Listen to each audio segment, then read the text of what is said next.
Barka da zuwa tashar ta matan Hausawa domin kallon shirye-shiryen da masu faɗakarwa. Assalamu alaikum. Barkamu da sake saduwa a wani sabon shirin namu na kundin Kannywood. Shirin da ya saba zo muku daga tashar nan taku mai albarka. Cikin shirin namu na yau za ku ji irin tattaunawar da aka yi da Nura M Inuwa dangane da sababbin album ɗinsa da zai fitar, wato Ni da Ku da kuma Lokaci. Kafin mu dunguma cikin shirin namu kai tsaye, kar ku manta ku danna subscribe sannan ku danna alamar ƙararrawa domin samun sabbin shirye-shiryen namu da zarar mun dora su. Ni ne naku dan autan samari, wannan na shirya na kuma gabatar. A cikin wani tattaunawa ko wata hira da aka gudanar tsakanin Nura M Inuwa da manema labarai, an yi mar tambayoyi da dama wanda gabaki ɗayansu ya ba da amsoshinsu filla-filla, kamar yadda za ku ji a cikin wannan shirin. Da farko dai an fara yi wa Nura M Inuwa tambaya, shin wai wannan albums ɗin da ka fitar kwara biyu menene ya sanya ka fitar da su? Shin ka yi su ne saboda zanga-zangar da masoya suka dinga yi maka da matsin lamba da ka samu daga masoyanka, ko kuma dai menene dalili? Nura M Inuwa sai ya ce a'a, shi bai fitar da wannan album ɗin saboda zanga-zangar da masoya suke yi mar ba ko wani matsin lamba. A'a, wannan daman haka sharaɗin fitar da albums ɗinsa ya kasance, domin ya yi wa masoyansa alkawarin cewa ya daina fitar da waƙoƙi hakanan kara zube kai tsaye kamar yadda sauran mawaƙa suke, kasancewar duba da yadda shi kanshi yana son hutawa. Ya tsara cewa a duk shekara zai fitar da kundayen waƙoƙinsa, daga nan kuma ba zai ƙara fitar da wasu waƙoƙin ba har sai wata shekaran ta sake zagayowa. Wannan kuma shine tsarinsa. Hakan zai ba shi dama ya samu damar da zai huta kafin zuwa wata shekaran ta zagayo. Haka kuma wannan shine zai ba shi dama ya yi shirye-shirye domin fitar da abubuwan da za su gamsar da masoyan nasa. Shikenan aka yi mar wata tambayar kuma aka ce, to shin wannan waƙoƙin da ka yi sun kai kwara nawa a cikin albums ɗin kwara biyu da kai?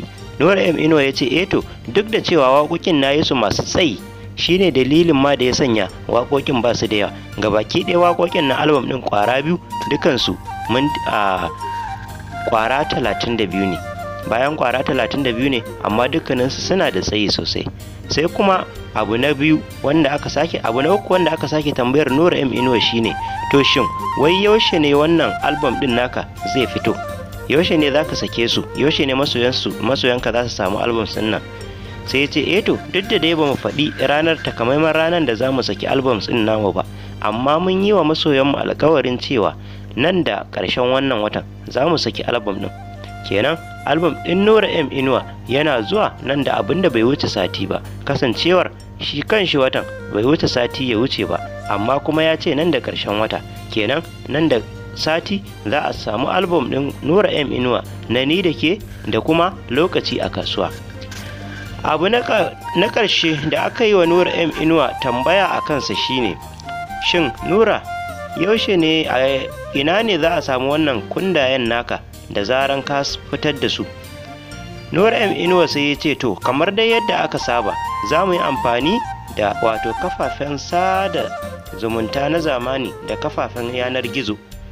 Na farko za mu sanya su a Audiomax, daga nan za mu sanya su a YouTube channel ɗinmu na Nura M Inuwa Official. Daga bisani kuma za mu koma mu yi amfani da hanyar da muka saba fitar da wato albums ɗinmu na gargajiya, ma'ana za mu sayar da wato album ɗinmu zuwa ga diloli wanda suke wato rarraba su zuwa kowane lungu da saƙo na ƙasar nan. Ma'ana ta wannan hanyar ne masu harkar downloading za su samu damar wato kundayen su riske su cikin lokaci. Nura M Inuwa ya shaidawa masoyansa cewa hakika a cikin wannan ɗan album ɗin da ya fitar akwai abubuwa wato na jan hankali wanda dalilinsu ne ma har aka ɗan samu delay da kuma ɓata lokaci na fitar da kundayen ba bisa yadda aka saba ba.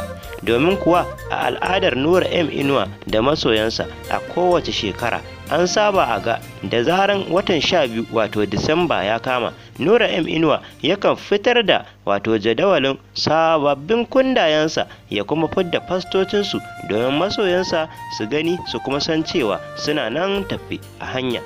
sai dai a wannan karan hakan bata samu ba har Januwari ta kama, wanda hakan ne ya sanya masoya Nura M Inuwa suka wato kosa da ganin cewa me ya faru ko kuma Nura M Inuwa ba zai samu damar sakan musu kundayensu a wannan shekaran ba.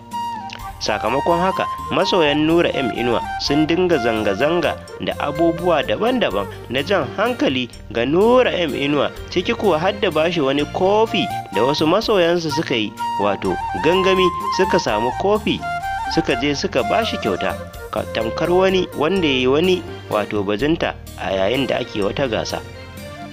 Duk wannan abubuwa masoya Nura M Inuwa suna yi ne domin su ƙara mara ƙaimi wajen ganin cewa ya saka musu sabbin albums ko kuma sabbin kundayen waƙoƙinsa kamar yadda suka daɗe suna dako na tsawon shekara.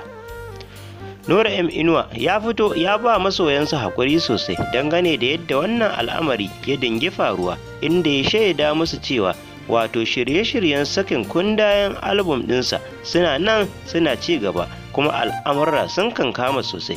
Sakamakon haka ne ma Nura M Inuwa ya yi ƙoƙarin ganin cewa ya sanya wato wasu daga cikin ire-iren shirye-shiryen nasa domin masoyansa su gani su tabbatar da cewa yana nan akan bakansa na yi musu aiki.